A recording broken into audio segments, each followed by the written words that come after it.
I'll just get everybody to gather around here for just a moment, and then I'll let you have a little bit of a wander around.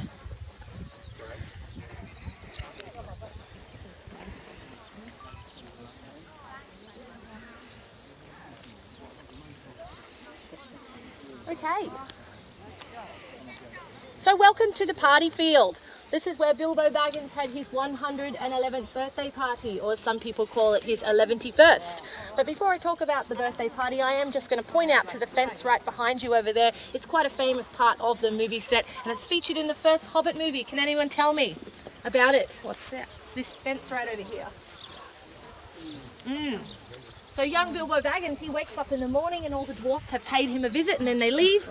And then he realises he wants to go on that adventure after all.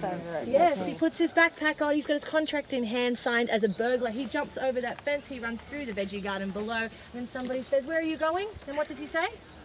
Oh, I don't remember. "I'm going on an adventure!" Yes, and that's where he runs out through Gandalf's cutting where we came in at the start of the movie set. Okay, now this field we're standing on right here, the party field, it used to be a swamp, and it used to be about 18 feet deep.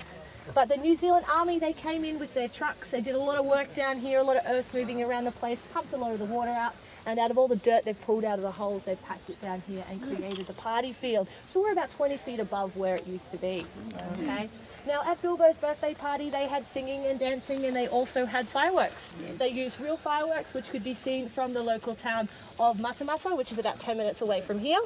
And they were also drinking something quite frothy, quite tasty, quite cold. I'm sure some of you will be having one very soon when we get to the Green Dragon. They brewed a special beer for the party. However, it was only at 1% alcohol to prevent the actors from getting too drunk. And they called this beer a sobering thought. Interesting name for a beer. Okay, so I'm just going to point out to these Hobbit homes over here.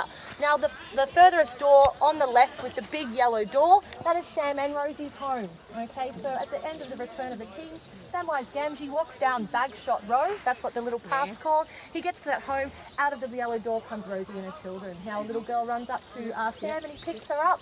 This is his daughter in real life, it's the actor's real daughter. Oh, nice. Yeah, Rosie's holding a little baby on her hip, it's also her child in real life as well. So Peter Jackson really liked to involve friends and family of the crew wherever possible in his films, which also included his own little children he had running around dressed up as hobbits. And the 100 guests at the birthday party, they were all friends and family of the crew. So they had a great time down here filming over 3 nights. They didn't care it was only in the movie for 3 minutes because they got to drink their 1% beer and be around their friends and their family. So great time down here. So I'm just going to give you just a couple of minutes to have a bit of a look around. Please go over and check out Sam's home. We're going to meet over by these lanterns here in a couple of minutes. Okay?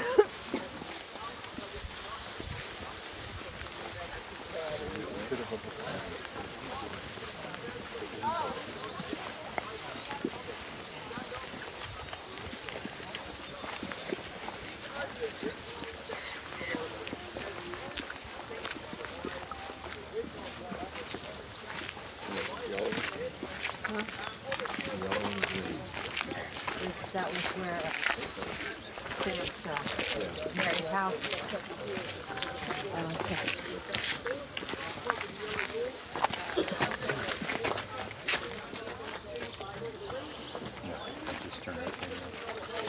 Yeah, that was the one.